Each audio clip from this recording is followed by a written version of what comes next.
ખેડામાં જિલ્લા પોલીસ દ્વારા વિવિધ પોલીસ સ્ટેશનોમાં પ્રોહિબિશનના ગુનામાં પકડવામાં આવેલા 1.43 કરોડના વિદેશી દારૂનો કપડવંજ ખાતે નાશ કરવામાં આવ્યો હતો। કપડવંજ પ્રાંત અધિકારી તેમજ નશાબંધી અને પોલીસ વિભાગના અધિકારીઓની ઉપસ્થિતિમાં આ વિદેશી દારૂના મુદ્દામાલ પર રોલર ફેરવી દેવાયું હતું। કપડવંજ ટાઉન અને રૂરલ તેમજ કઠલાલ અને આતલતુંબા એમ 4 પોલીસ સ્ટેશનના પ્રોહિબિશન મુદ્દામાલનો નષ્ટ કરવામાં આવ્યો હતો।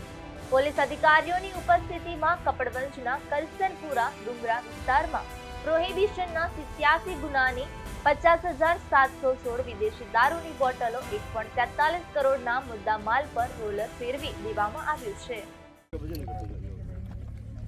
કપડવંજ અને કઠલાલ તાલુકાના 4 police station, Kapadvanj town police station, Kapadvanj rural police station, Atarsuba અને કઠલાલ પોલીસ સ્ટેશનના કુલ 87 ગુનાની બોટલ સંખ્યા કુલ 50,716 અને મુદ્દામાલની કિંમત 1,43,72,230 રૂપિયાનો મુદ્દામાલ પ્રોહી મુદ્દામાલ કોર્ટની મંજૂરી સાથે એસડીએમ સાહેબની હાજરીમાં અને નશાબંધીના અધિકારીઓ તથા પોલીસ અધિકારીની હાજરીમાં આજે નાશ કરવામાં આવેલ છે।